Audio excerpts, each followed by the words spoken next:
There's two forms. There's collaboration as it's described on grant applications, and then there's collaboration. It's a thing you describe on a grant application where the grantor has some kind of Jones about putting artist A with artist B, because it's like, well, the A is good and B is good. If you put them together, it'd be double good. It's like, the fuck? But A and B both want the money. So they're like, all right, we'll pretend to do something together if we have to. So that's the easy answer to, you know. But actual collaboration, what you're asking. Yeah. So the first question is, what do you want to talk about? Mortality. That's not among the options. Good choice. Because let's face it, dance is a snooze arena. So You are funny. I'm Paul Lazar, and I often audition, or not so much anymore because I'm older and uglier, but when I was younger and only somewhat ugly, but because I'm cockeyed, I would, was of interest to the, he's cockeyed, we could use him in a part as a nut. My formal training is in hair dressing. No, I don't know if I'm not positive that I have. You trained as an actor? I studied 2 years with Bill Esper. That's legitimate. Maybe that's it. It might be it. My name is Jodi Parson. I I make dances and work on theater pieces, and I choreograph for other people's work beside big dance. And I guess I work on rock concerts, plays. Well, really they are. And for theater. And I have a company called Big Dance Theater. And Paul and I create pieces with and on them. For them. On behalf of them. In honor of them. Really, it's in honor of them.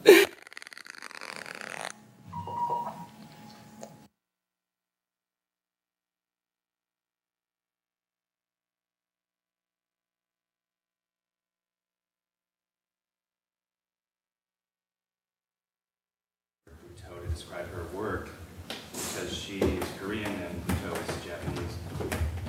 But her work is, I can literally move slower than anybody I know. It's about this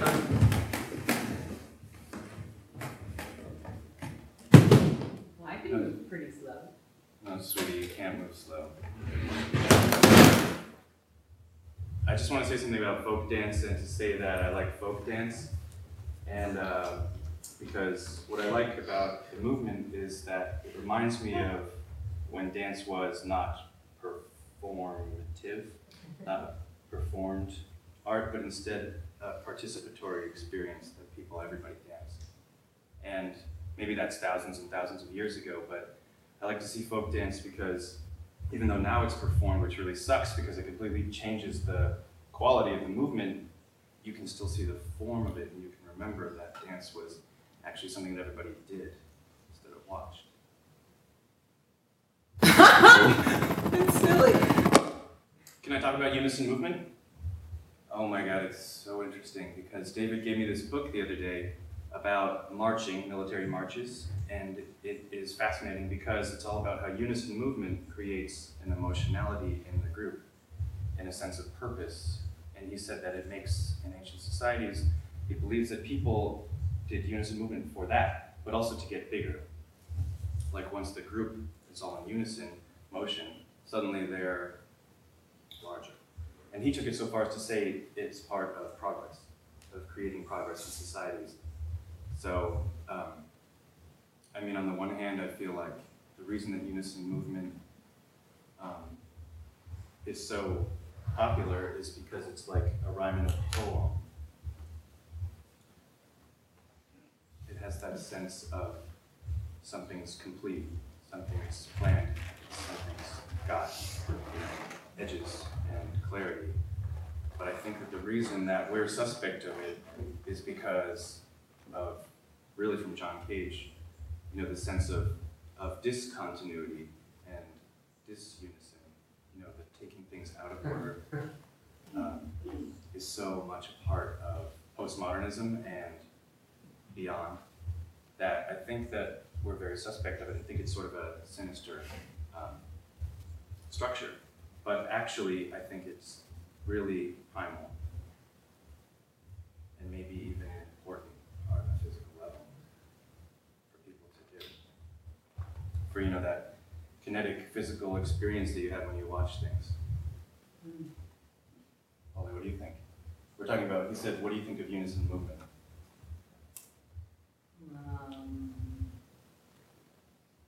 I think it's at once comforting and lonely. It's comforting in that you're aware that the two performers have this history of working out a way of moving that culminates in their moving at the same time, in the same place. They must have gotten together on it, spent some time working that out and practicing. So that attests to like the human connection and discourse. And discipline. And yeah. So at the moment of unison, on some level you're conscious of the consciousness of the performer. Yeah. It's lonely though. What's lonely is that in moving in unison, the individuality evaporates. And so that's kind of got a sort of scariness.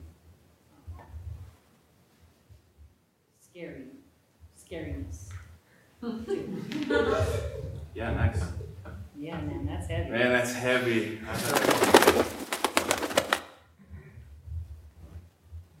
Beauty.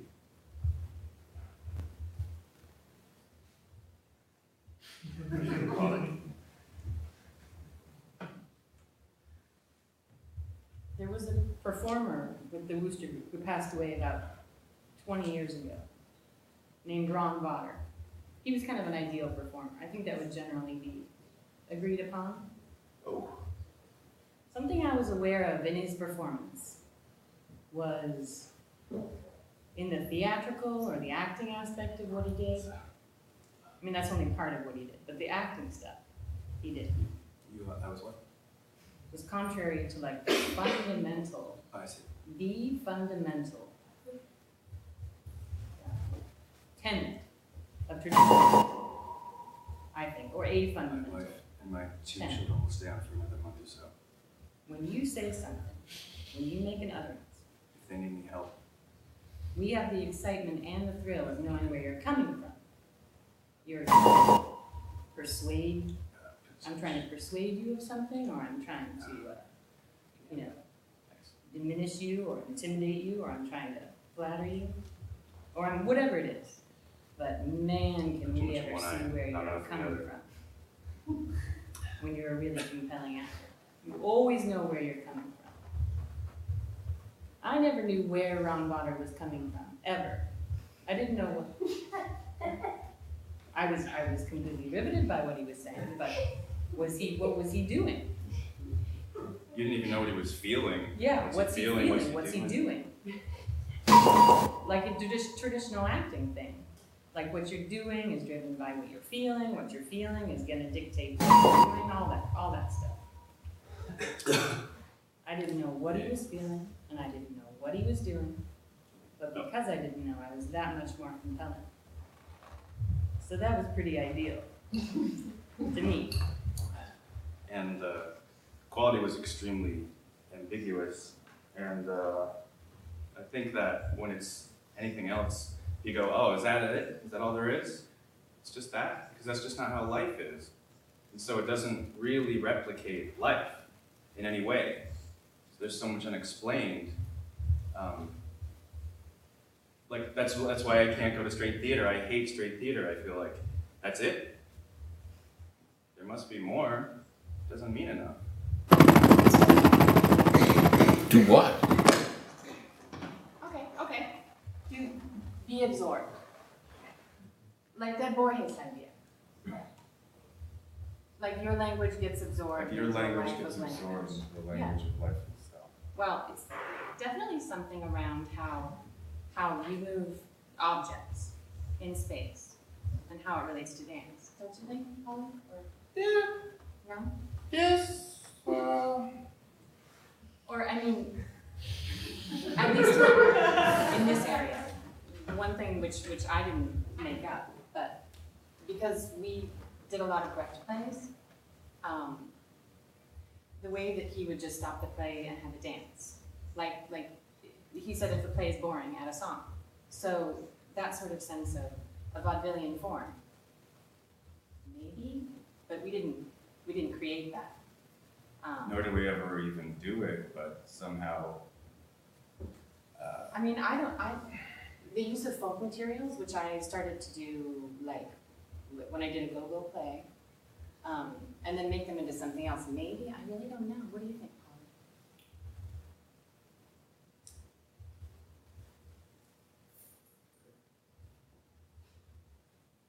Oh, wow. I'm saying one little tiny word. No, but it's a huge idea, even if,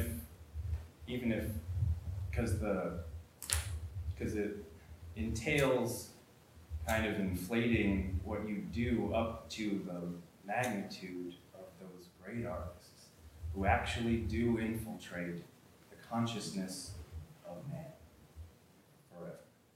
But Polly? And I don't know if I'm doing that. Well, of course not, but look at it from this perspective. If we're at the bottom of the food chain, which we are, our work gets absorbed up through, and you see it all the time. Think of yourself, try to answer the question thinking of yourself not as somebody who, is like a Warhol, but somebody who everybody's creating all these little seeds. Not just you, everybody. And everybody's seed is going to be absorbed into the culture somehow. What would be your seed?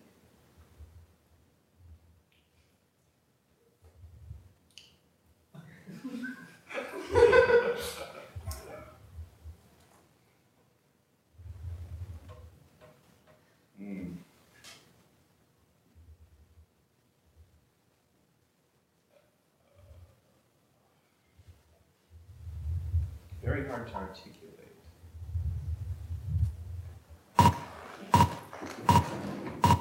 I have the thing that's in my consciousness that precedes any artistic choices.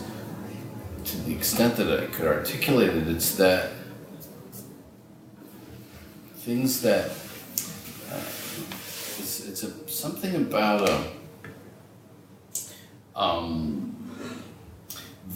a thing manifest contains something in it.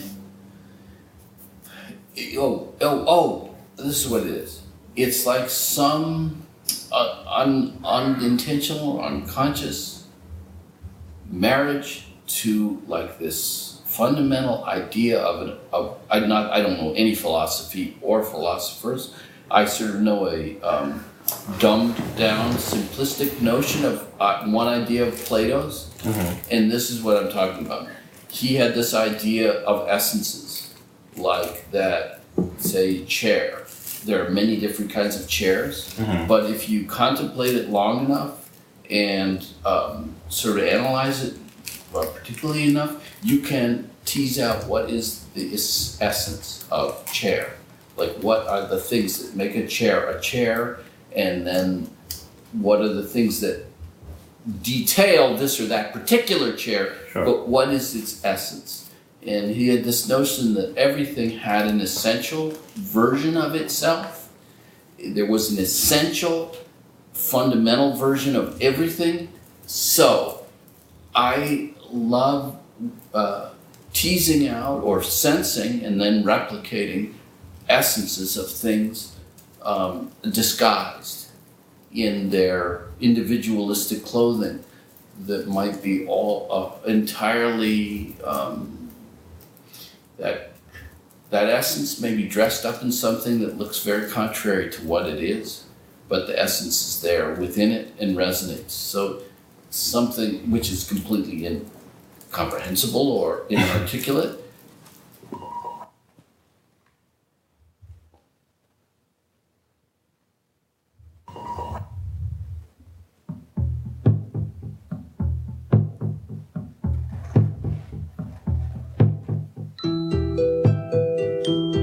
I read this story by Flaubert. I put it in my purse. It was very small. And so it fit in my purse, and I kept reading it over and over again.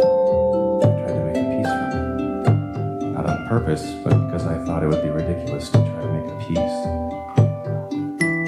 Right? But I ended up working on it because I was really fascinated by his use of irony.